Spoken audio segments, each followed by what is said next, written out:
What's up, everybody? Welcome to Fantasy Sports Now. Today we're bringing you the closer report as of 4/8, Week 2. There's been so much movement, and I just want to jump right into the content. If you like jumping right into the content and not wasting time with intros, hit that sub button because we're just going to jump right in so we can go move on with our days. Okay? So I'm starting with guys who have won the job for now, is what I'm saying. I think a lot of these guys have the job and are pretty secure, actually, in this case for this week. Hector Neris, we talked about last week. They gave him the spot. They announced that he's going to get the spot, and he's done very well with that. Comes out, he's only had one save opportunity, so he went ahead and took that and ran with it. 4 innings, 5 Ks. This is exactly what you're looking for from your closer. A good team that's going to win a lot of games. If he's available in your fantasy league, I would highly recommend adding him because he has dominated so far this year. Jake Dykman comes in and fills the role for Rosenthal, who is out for, it sounds like, extended period of time. It sounds like he not only had that problem, he's got the injury, obviously, but I think it was the shoulder, but he sounds like he had a setback as well. So Dykman looks like he's going to be the guy. The problem here is Oakland. Oakland looks brutal right now. Dykman, yeah, he's got the 2 earned. Don't look at the ERA. It's only an inning. It's only 2 innings, whatever. So I'm not too concerned about that, but my concern here is Oakland. They don't look good. They don't look right. Something isn't right there. They lost 6 straight, and so for me, if I was going to think about adding, if there's a lot of closers in your league, I would think about skipping. If there's not a lot of closers in your league and it's a deep league, then obviously you got to go after Dykman. Next is Jake McGee. For San Francisco, he has absolutely looked at domination, this is exactly what you want from your closer. I don't think San Francisco is going to win a lot of games, but the games that they do win, I think are going to be tight. They're going to be close, and that's when you want a guy like Jake McGee. So he's another guy that I would be absolutely looking to add in all leagues if I could. 4 innings, 5 Ks. 1 win, 2 saves, hasn't blown anything. That's exactly what you want. The last name on this list is Cesar Valdez. It was a little bit of an unknown what Baltimore was going to do when Hunter Harvey went down, but it sounds like they found their guy. Not only did they find their guy, but he is absolutely dominated, much like the other guys on the list so far. And so that's great, obviously, for the Orioles, who have been kind of a surprise team so far this year. I know it's only a week, but this is great for them. In fact, he has done so well, Valdez has, that I don't think they would give the ball back to Hunter Harvey as the closer if he came back today. That's how good he's been, and I love it. I think that I like watching the Orioles be good. I don't know why. Next, we're going to get into some battles here. It was kind of funny, about 2 minutes before the St. Louis game, the opening day, they said, oh yeah, by the way, Gallegos and Hicks, yeah, they're not the ones that are going to close the game. Alex Reyes is going to close. And I was like, oh, wait, what? That was a shock, because Gallegos and Hicks were the only 2 that really got any hype coming in as closers. Hicks, obviously the hard-throwing guy who was supposed to kind of emerge as the closer. Gallegos was probably going to be the closer up front, but that's not what's happening. What's good for all 3 of them is they all have been absolutely studs. They've been dominating. Alex Reyes has taken his 2 opportunities and has closed those opportunities. Gallegos and Hicks have not given up runs. So the good news is Alex Reyes is your guy, and it seems like if there's a 9th inning right now for St. Louis, he's going to get the ball. The bad news for Reyes is if he slips up at any point, then he's got 2 guys just sitting there waiting. What I had read is that they're going to give Alex Reyes the chance, and if he can take it and run with it, then it's his. If he kind of waffles, then they're going to let Jordan Hicks emerge as the closer. That's what I've read, but we'll see if that happens. If Alex Reyes is available, I'd think about adding him. Next is San Diego, another interesting one, because the whole offseason it was, oh, Drew Pomeranz, and it was like, yeah, and there's Mark Melancon here and a few other guys. They might get a few save chances. Nope, wrong. So Mark Melancon apparently is getting all the opportunity to save. I don't know if that's because Pomeranz came out and had an injury, but Pomeranz has also done very well, as you can see, 3 innings, 4 Ks. But Melancon has come out and done, I guess a hit better and another inning or whatever, but he's closed the door on every save opportunity. So if you got a good thing going, I wouldn't change it. So San Diego's got a really good thing going, and I don't think they're going to change it. So Mark Melancon right now is the guy getting the opportunity, and if you're desperate for a closer, or if you believe in that they're going to keep this going, add him. Next, off to Toronto. Initially, it was Jordan Romano. Well, initially, it was Kirby Yates who was supposed to get this job. It was his, and he got hurt. Next in line was Jordan Romano, and it seemed kind of like an obvious choice. There's a couple other names out there, but it was like, you know what? Romano's our guy.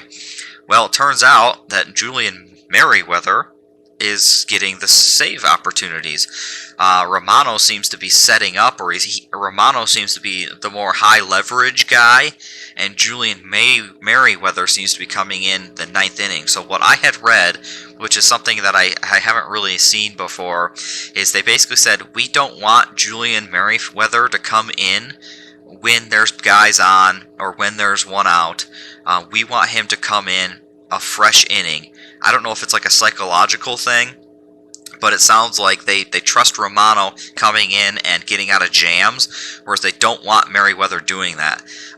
Which basically, to me, reads that, well, if there's a save opportunity, that's probably going to go to Merryweather, which is what's happened so far, because they're going to need Romano, rather for the heart of the lineups earlier, or to get out of jams, which so far is what we've seen. So it's very interesting, because I thought Romano for sure was going to be the closer in the situation, but it's not.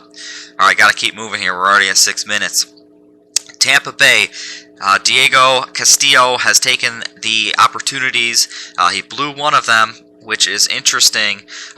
Peter Fairbanks is the guy that I thought was going to get the job after Nick Anderson went down, but he hasn't really been amazing either. So I think that this is still probably a true battle. Diego Castillo has gotten the opportunity so far, and I think that he'll probably continue to get them. But, blown saves are not the way to get attention. But he has closed out too. You can't rely all on the blown saves situation. The problem is Fairbanks hasn't come in and absolutely dominated to an extent where it's like, oh, we got to give this to him. So this, to me, is still a true battle. Another true battle is in Detroit.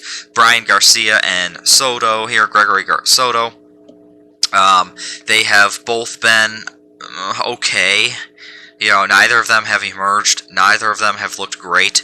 And they both have gotten save opportunities. And they're both pitching it late in the games. So, and it's another one of these that in Detroit, though they have won some games so far, I don't expect them to win a lot of games. And so I'm just avoiding the situation. Texas, another strange one. We had Ian Kennedy and Matt Bush. Matt Bush hasn't really done a whole lot to make us feel comfortable that he can take the closing opportunities. Ian Kennedy is a bit of a veteran at this point, and has done pretty well. He's come in, he's got 6 strikeouts, only 1 earned, and he's gotten the opportunity for it, and so I think that that's probably going to continue. So to me, if it's a desperate situation for your team, then you could take a stab at Ian Kennedy. If it's not a desperate situation for you, then I would pretty much just avoid the situation.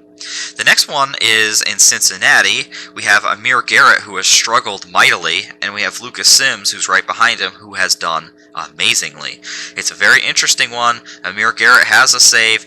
He came in the other day. He gave up 4 earned. It was like a 9-1 game, and he got hit up. He got touched up. You can see his ERA. You can see his earned runs. He's really struggled, but he has been treated as if he is the closer so far, whereas Lucas Sims has come in the 8th and has not been treated as the closer. However, it seems like we have 2 different stories here. So if Cincinnati gets sick of these antics, which it sounds like they were not very keen on naming Garrett the starter, or the starting closer initially, then there might be a swap here and something to keep an eye on. Last battle here is maybe the most interesting one. Everybody knew James Karinchak. He came in as basically like the number 5 fantasy closer, and he blew a save, but he's looked good.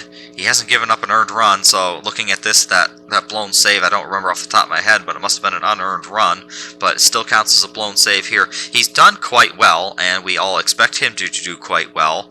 But the Cleveland Indians have basically come out and said, we want to use, kind of like Romano, we want to use him in the best possible situation, not necessarily to close.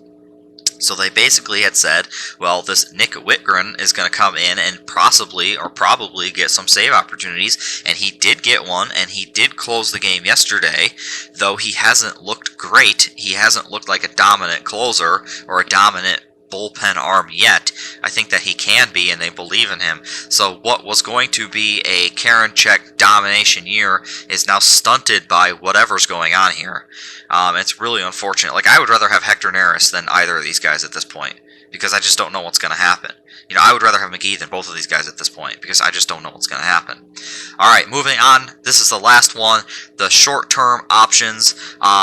I don't know the extent of Soria's injury. Look for the injury report tomorrow where I will dig more into that. But Chris Devinsky looks like he's going to be the guy to pick up the ball in the 9th inning. He did struggle. He blew a save.